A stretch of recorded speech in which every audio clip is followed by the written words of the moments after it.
Aproximando-se de Deus, o que é que nós precisamos? Acima de tudo, é estarmos sempre perto de Deus, buscando, chegando perto, nos aproximando.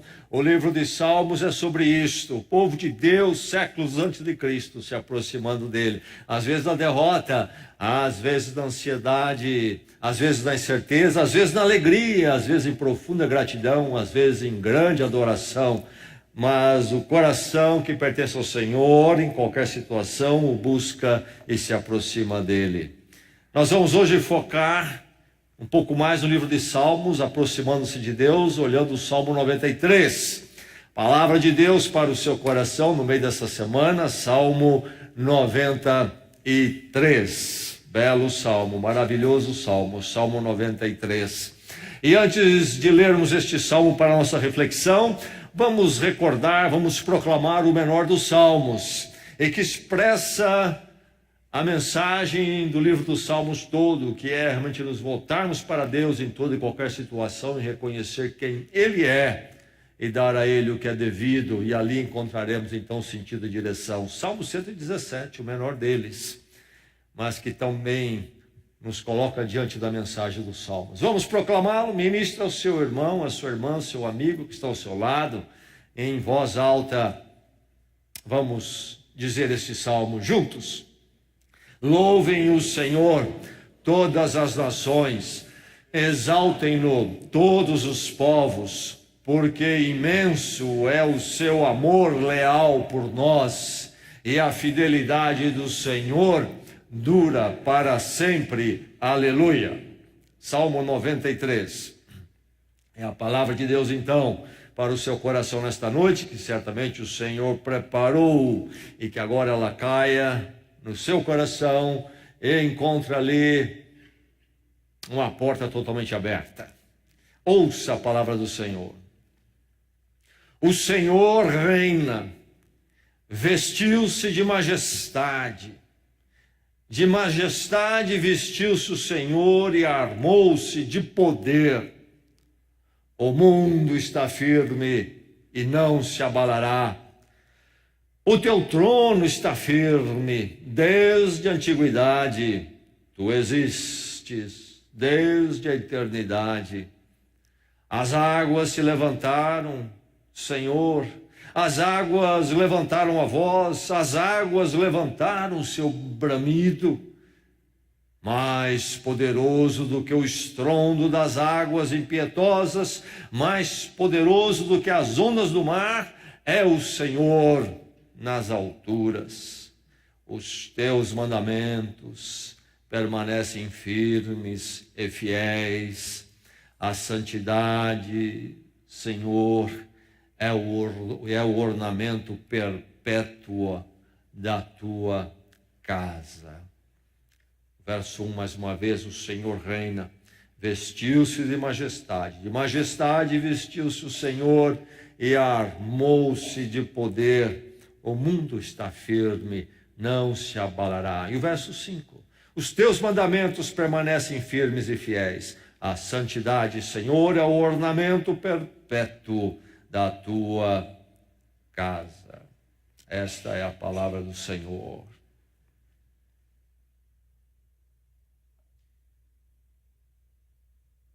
No filme O Homem que Sabia Demais, creio que esse é o título em português, 1956, com Doris Day, ela canta uma música. Que será, será. E diz assim: quando eu era uma menininha, eu perguntei à minha mãe, o que serei? Eu serei bonita, eu serei rica. E ela disse isso para mim: que será, será. O que será, será. O futuro não é nosso para ver. O que será, será. Quando eu era uma criança na escola, eu perguntei à minha professora o que eu deveria tentar. Eu deveria pintar desenhos, eu deveria cantar músicas. Essa foi a resposta que me deu. Que será, será. O que será, será. O futuro não é nosso para ver. O que será, será. Quando eu cresci, me apaixonei, perguntei ao meu amor, o que virá depois? Haverá arco-íris dia após dia? E o meu amor me disse, o que será, será. O futuro não é nosso para ver. O que será, será, o que será, será, o que será, será. Bem, você não veio ao culto nessa noite para ouvir isto.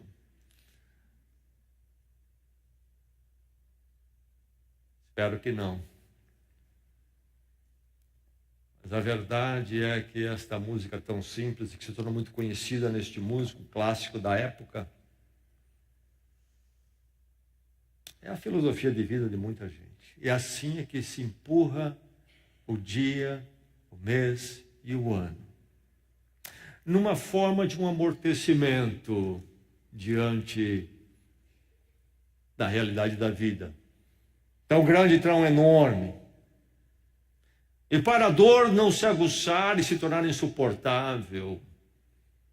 E o terror não tomar conta, então, se dá com os ombros, um jeito de levar, tanto quanto inconsequente, a perspectiva de vida, o que será, será, como se nisso pudesse se encontrar paz, segurança e direção. Algumas questões surgem inevitavelmente, simplesmente pelo fato de eu acordar de manhã, abrir os olhos e pensar, estou vivo. Há algum controle supremo, ou o que habita e existe é um caos. Quem domina o caos é o absurdo, não há sentido nenhum, nenhuma direção. Tudo está entregue ao que será, será. É isso aí. Então, vem mais perguntas que são decorrentes. Há alguma direção? Há alguma orientação? Ou a vida se resume a uma grande desorientação? No meio de tudo que passamos, vivemos, lutamos, no meio de todas as coisas que nos desafiam, alguns poucos momentos maravilhosos, grande parte de momentos de desafio, problemas, complicações, questões a resolver, coisas maiores do que nós. Há alguma direção, orientação? Ou nós estamos jogados a uma grande desorientação? Não há controle, o caos domina, não há orientação, domina a desorientação, está tudo entregue a si mesmo. Há algo ou alguém, então, que pode alinhar minha vida, algo que pode dar, então, um sentido e um rumo, no meio de tantos caminhos, no meio de tantas coisas incertas, no meio de tanta confusão, e do tanto fazer e chegar a nada. Há alguma coisa que pode alinhar a minha vida e dar um rumo, uma direção que vale a pena, que vai vingar, que vai prevalecer, que vai demonstrar que a vida vale a pena. Então você precisa perguntar a você mesmo, o que é que lhe orienta ou nada lhe orienta? Que será, será? O que é estável e permanente para você? É verdade que na vida nada é estável, nada é permanente. E aí, no meio desta realidade dominante, há algum lugar sobre o qual você pode calcar os seus pés, a sua existência? Ou não? Você pisa nesse negócio gelatinoso e chama isso de estabilidade. Será que em toda essa gelatina não há nenhum lugar, não há nada, não há ninguém em quem ou no qual eu possa encontrar segurança e firmeza? Então, o que é que lhe dá segurança? No meio de todas as incertezas da vida e dificuldades, o que é que lhe dá segurança? Algo que finalmente é e será e prevalece, prevalecerá. Posso nisso dizer, estou seguro, porque no meio de todas as embatidas da vida, lutas, etc., até derrotas, no final das contas, estou garantido que vou prevalecer. Ou não, não há. O que é que lhe dá segurança? E se não há segurança? Ninguém tem controle de nada, não há ninguém supervisionando tudo isso. E daí? Como é que fica? Como é que fica? Diante desses fatos, dessas perspectivas, dessas colocações todas, que não são colocações que nós podemos escolher, elas são nos dadas necessariamente, inevitavelmente pela vida. E somente aquele que está acima da linha da reflexão enfrenta e faz essas perguntas a si mesmo. O resto fica no torpor, fica num sono, com a letargia, com a porção de anestesias, paliativos. Mas aquele que reflete há de ser levado a realmente conhecer o que é o viver. Como é que se vive? E o salmista vem enfrentar essas questões neste salmo. A palavra de Deus chega à sua vida, ao seu coração nesta noite, para justamente dar à sua vida, então, este nexo, essa resposta maior, tão necessária. O verso 2 tem uma colocação: o teu trono está firme desde a antiguidade. Você ouviu isto? O teu trono está firme desde a antiguidade. Trono, poder, governo, autoridade, soberania, está firme. Junto com soberania, poder, governo, autoridade, uma constância, uma firmeza, uma solidez, nada mexe. Por um ano não, por 2 anos não, por 10 anos não, por um século não, por um milênio não, desde a antiguidade. O termo aqui remete tão longe quanto pudéssemos dimensionar o tempo. De quem que ele está falando? Está falando daquele que podemos identificar neste salmo como o supremo rei. Isto mesmo, rei, mas supremo rei. Diante da realidade da vida, a palavra de Deus vem a você, talvez no meio até de uma semana confusa que você enfrenta, ou talvez de um problema maior que tenha lhe perseguido, quem sabe, vem dizer a você: alinhe sua vida com o Rei Supremo. É aí, ou então não há outro, não há outra possibilidade, outra resposta. Você tem alinhado a sua vida com quem, com o que, no meio dessa grande gelatina? Ou eu alinhei minha vida firmemente com o que será, será. Que absurdo. Você está dando um trançapé em você mesmo. Você está anestesiando você mesmo. Alinhe sua vida com o Rei Supremo. A verdade é que há resposta, sim, no meio de todo esse cinzento, no meio de toda essa gelatina, no meio de toda essa situação volátil. Há um Rei Supremo com o qual você pode alinhar a sua vida em todas as facetas, não uma apenas, mas a partir do centro da sua vida, alinhar todas as facetas com este Rei Supremo, ou através deste Rei Supremo. Mas é preciso reconhecer a majestade dele. Você ouviu o salmo começa cantando de forma bela, tremenda. O Senhor reina, vestiu-se de majestade. E aqui não está uma questão: o Senhor reina? Não. É uma declaração, é uma afirmação de fato. A palavra de Deus aqui coloca para nós aquilo que já está feito, é estabelecido, é indiscutível. Reconhecer a majestade dele. Começa por aí. A palavra majestade é importante lembrarmos. Se refere ao rei, ao reinado.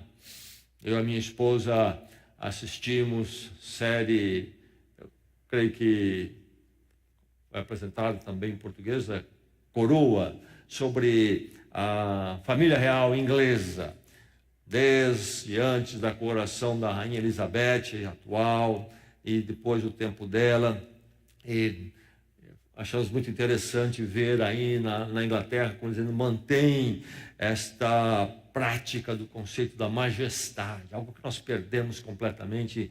E eu creio que, não sou monarquista, mas eu creio que nós perdemos muito desta ideia, daquilo que é supremo e que merece ser e que precisa ser.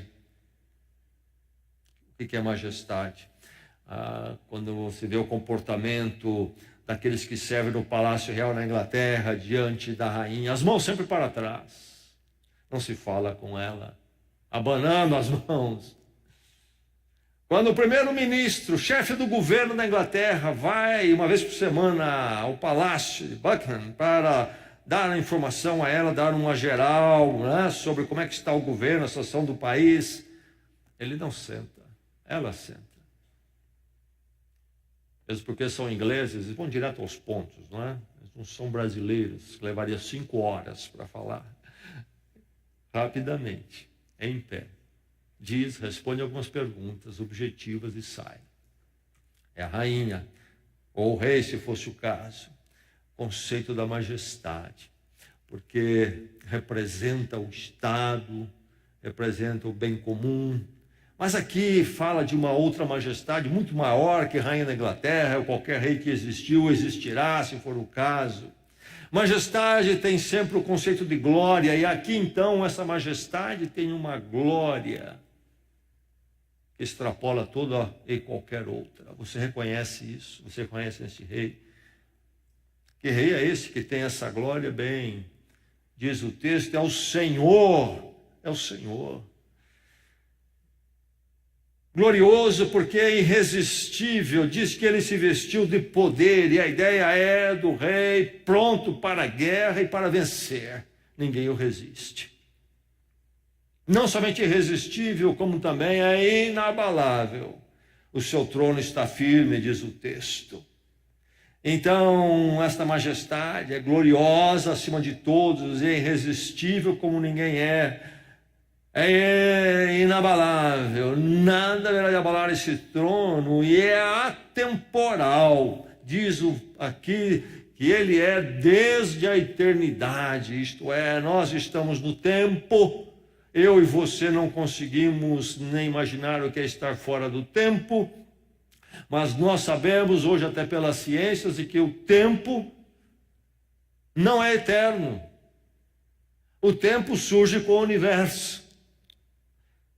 Ora, quem criou o universo?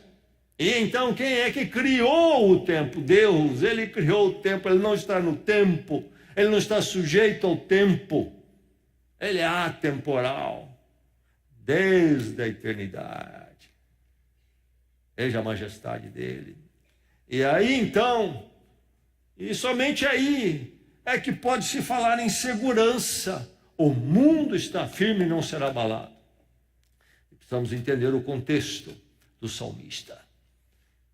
Alguns séculos antes de Cristo ele está escrevendo. Nações em volta de Israel tinham seus deuses, suas interpretações. Os deuses deles eram ser pequenos. Pareciam-se muito com os humanos. E eles viviam criando deuses até para diferentes situações, porque um não era suficiente. Porque o mundo sempre assustava. O caos, o desconhecimento do Senhor que é a deseternidade, trazia uma situação sempre de terror. As águas eram um símbolo deste poder incontrolável. Então viviam assustados, tudo podia de uma hora para outra ir ou não ir. O caos é que dominava o mundo. E no meio de tudo isso, uma Teodiceia que tentava controlar daqui a ali, aplacar isso, aplacar aquilo, sempre uma insegurança e um terror. O universo é um grande inimigo, vivemos num caos, não há sentido. Há um Deus mais um Deus para tentarmos fechar o quadro. E é nessa situação é que o salmista levanta a voz sobre este Senhor glorioso e diz: o mundo está firme. O que ele quer dizer? Que o mundo permanece para sempre por si só? De forma nenhuma. Não é isso que ele está dizendo. O mundo em si não é certo. É nem certo. Recentemente, novamente, falaram de um meteorito que passou perto de nós. Raspou. Esse acerta. Esse acerta a terra. O que ele está falando é da segurança do mundo, no sentido de que este mundo está nas mãos de Deus. E então as nossas vidas estão nas mãos desta majestade gloriosa. E o mundo vai estar firme enquanto Deus assim querer. Ele o criou. Ele o fez. Você reconhece a majestade dele? Alinhe a sua vida com o Rei Supremo, reconheça a majestade dele. Ou a esta majestade, ou a este Senhor, ou então a vida se transforma num absurdo jogado num campo cinzento, gelatinoso, chamado caos, do terror e da incerteza. E aí os paliativos, enganamos a nós mesmos, racionalizações para vivermos com isso e não enfrentarmos uma reflexão real da vida. Reconheça a majestade dele. Como? Como o salmista faz. O que é este salmo senão um cântico de adoração? O Senhor reina. O Senhor está firme, ele está louvando, reconhecendo quem Deus é. Num salmo, numa poesia, sim, mas porque é no seu coração. É no seu íntimo. E aqui então está a expressão dele de submissão a Deus, da centralização de Deus para a sua vida. Deus é o que dá o sentido, o sustento e a esperança e a segurança. Por isso o salmo louva no coração ao louvor primeiro. Você reconhece a majestade dele? Alinhe sua vida com o Rei Supremo. Você está alinhando? Quando você reconhecer a majestade dele, você vai poder então avaliar a vida, as circunstâncias, as realidades a partir do domínio dele. Alinhe sua vida pelo Rei Supremo. Reconheça a majestade dele, então avalie tudo a partir do domínio dele. Aqui surge a figura das águas, uma metáfora. E você lê aí a poesia traduzida do hebraico, e eu posso apresentar uma versão um pouco mais literal e caminharia assim, ali do verso 13, levantaram-se ruidosamente, falando das águas. As águas levantaram-se ruidosamente, levantaram ruídos temíveis, levantaram em choques violentos. Não sei se você já teve a oportunidade de ver águas realmente poderosas fazendo trabalho e se chocando uma com a outra. Provavelmente sim, já deve ter chegado, por exemplo, perto do mar mais raivoso, e você fica impressionado de ver como é que as águas podem ter tal força e o barulho que elas podem fazer. E não somente nelas, mas o barulho que elas podem causar nos estragos que elas causam. Um dia eu estava trabalhando no meu escritório, quando era aqui embaixo, a chuva veio forte. Aqui atrás haviam construído uma verdadeira muralha, eu creio de uns 60, 70 metros de comprimento, alto, talvez uns 12 metros, 15 metros de altura, 60 metros de comprimento. E eu estou ali na minha escrivaninha trabalhando, de repente uma explosão e o prédio sacudiu um pouco aqui. Saí correndo. O que aconteceu? Será que caiu tudo aqui? Olhei de um lado do outro. Simplesmente águas. Fez isto aqui com aquela parede junta de uma vez todinha. Pum. Felizmente não havia ninguém no estacionamento ali embaixo, nenhum carro também. Pronto, poder. Mas depois de cantar o poder das águas, aliás, Nós vivemos os dias quando nós gostamos de pensar que tecnologicamente nos desenvolvemos tanto que a gente tem uma série de controles, mas todo ano nós somos surpreendidos por um desastre causado pelas águas, não é verdade? Mesmo em países com grandes recursos como os Estados Unidos, ainda recentemente, muitas pessoas morreram numa dada enchente. As águas terríveis. Mas aí vem o Salmo dizer que o Senhor é mais poderoso do que o estrondo das águas impetuosas, do que as ondas do mar. Tsunami. Que medo, que medo. Quando vem, não respeita nada, arrasa tudo. Mas o Senhor é maior do que o maior dos tsunamis, sabia disto? O seu Deus. Mas é importante lembrarmos que águas aqui é uma metáfora, sim. Se referem às águas literais, sim, de uma certa forma. Deus é maior do que as águas físicas, literais, o H2O. No caso dos povos pagãos, o mito de um mundo caótico não havia sentido. E então, o vento das águas terríveis, causavam um desastre, tudo entregue ao nada. Deus é maior do que isso. Diz a revelação que Deus dá a Israel, Deus verdadeiro se manifesta. Não é esta visão de mundo. Não há caos. Deus é maior do que as águas. Ou talvez as águas dos chamados wadis, lá em Israel. Israel tem os rios secos, montanhas rochosas, riachos descem, uma terra árida, preciosa, aquela água que vem no outono e no inverno, as chuvas, e renova tudo. Mas vem a época da seca, o que acontece? Esses rios somem, os chamados wadis somem. O leito fica seco, rocha e poeira. Chega o tempo das águas, chove na cabeceira das montanhas rochosas e começa a renascer aqueles rios. As primeiras águas vêm trazendo muita poeira e rocha, e depois finalmente uma água límpida passa a correr, a renovação da vida. Agora, a renovação da vida, a água é bom, mas se vier água demais, também pode haver um estrago.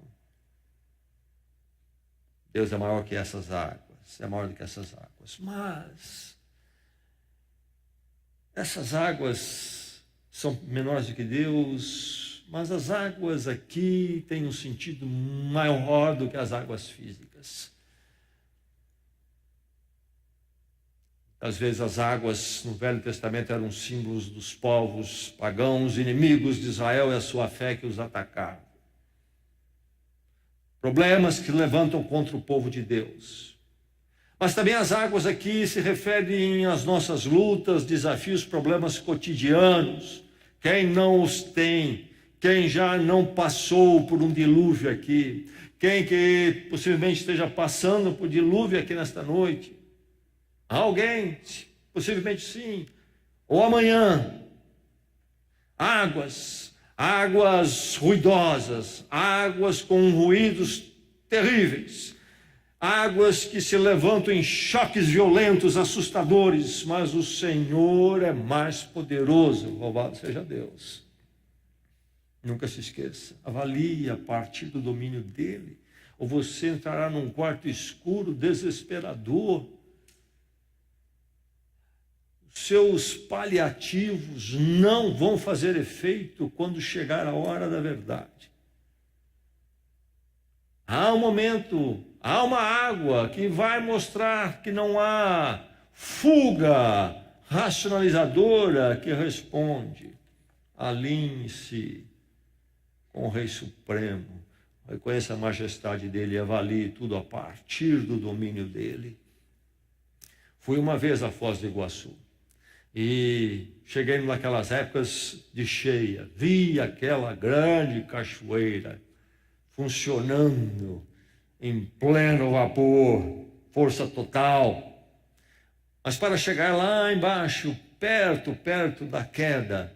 Precisa-se caminhar um caminhozinho que vai ali entre o rio e paredes de rocha. E eu me lembro que lá no meio do caminho, naquela calçada, já bem perto da queda d'água maior, vi numa rocha uma placa. Alguém cravou uma placa metálica ali. O que estava naquela placa? Ali, quando você quase já não consegue conversar muito bem, a não ser que você fale muito alto, tremendo barulho, e aquele vapor sereno, incessante, molhando tudo, e você também, lá havia aquela placa. Estava escrito lá: mais poderoso do que o estrondo das águas impetuosas, mais poderoso do que as ondas do mar, é o Senhor das alturas.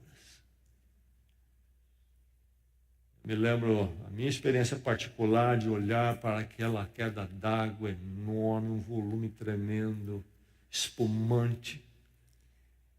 E eu ficava esperando, me peguei como que aguardando, que a dado momento ia parar aquilo, porque é demais. Onde vem tanta água? Impressionante. Mas o Senhor é maior que isso. O Senhor é maior. Qual é a sua Foz de Iguaçu hoje? Qual Foz de Iguaçu tem batido na sua vida? Qual vai bater amanhã? O Senhor é maior, não se esqueça disso.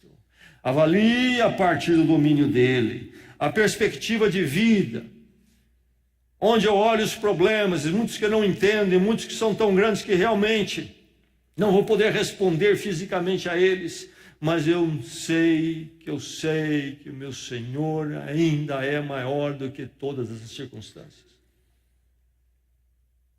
Avalie sua vida a partir do domínio dele, as suas dificuldades, alinhando-se com o Supremo Rei. E então ande nos decretos dele. O Salmo termina com o belo verso 5. Diz que a santidade do Senhor é o ornamento perpétuo da tua casa. Um Deus majestoso, irresistível, inabalável, eterno, atemporal, mas também santo. Ornamento, a estética do belo, daquilo que atrai, daquilo que faz bem, daquilo que edifica. O santo. Esse é o Senhor. A santidade, Senhor, é o ornamento perpétuo da tua casa. O caráter santo de Deus. Todo o cantar de Deus como esta majestade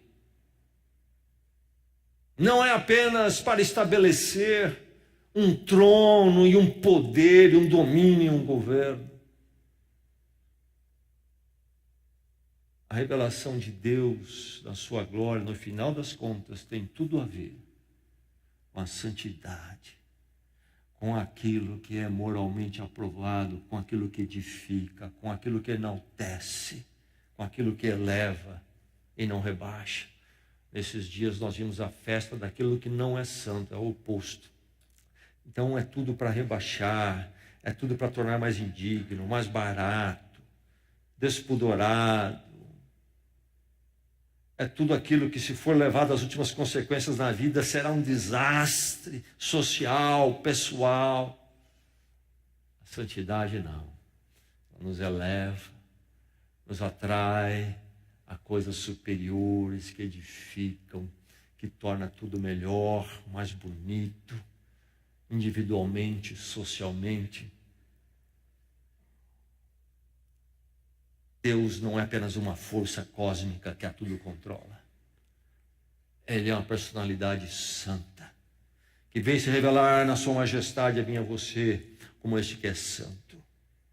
Mas ele se revela, diz aqui o verso 5, nos seus mandamentos. E a palavra aqui, a palavra sobre decretos. Nós temos no nosso país, em outros também, um recurso chamado decreto presidencial. Ninguém gosta disso. porque diz que o presidente começa a governar como ele quer a parte do Congresso. Fica meio ditador. Isso é verdade, possivelmente em relação aos homens, mas não em relação a Deus, porque Ele é, em verdade, soberano e aquele que pode dar a direção. Mas quando se fala em decretos do Senhor, é preciso entendermos o caráter amplo de tudo isto. Se trata de decretos que envolvem a aliança, o pacto de misericórdia de Deus, tanto para com Israel no Velho Testamento, que é o contexto aqui, como no cumprimento de tudo isto que nós conhecemos em Jesus Cristo. Quando Cristo toma o cálice na última ceia, diz: este é meu sangue da nova aliança, um novo pacto, e ele fala então dos seus mandamentos, é que tem a ver com isto, um Deus santo que vem nos buscar em misericórdia e graça, através dos seus decretos, daquilo que ele estabelece, e ele estabelece para nós a possibilidade de perdão e de um caminho novo que podemos seguir e viver, que espelha o caráter dele santo, a santidade que ornamenta a casa dele. Podemos viver uma vida diferente, no meio de um mundo gelatinoso, cinzento, caótico, confuso, imoral, destrutivo, alinhando a nossa vida com o Rei Supremo, a sua misericórdia, reconhecendo a sua majestade, encontramos perdão e uma nova vida em Cristo. E no meio desse mundo terrível, podemos viver uma vida diferente, segundo os decretos do Senhor. Graças a Deus por isto. Alinhe sua vida com o Rei Supremo. É a vida com orientação, com segurança, com esperança. Esperança na medida que Ele é. Eternos são seus caminhos. Você está alinhado com quem? Em Cristo Deus o chama para vir e alinhar toda a sua vida com Ele. No meio das suas lutas, dificuldades e desafios, presentes e futuros. E no meio de um mundo perdido, destrutivo, feio, você encontrar um novo caminho para todo sempre, porque Ele é Rei majestoso para todo sempre. Vamos orar.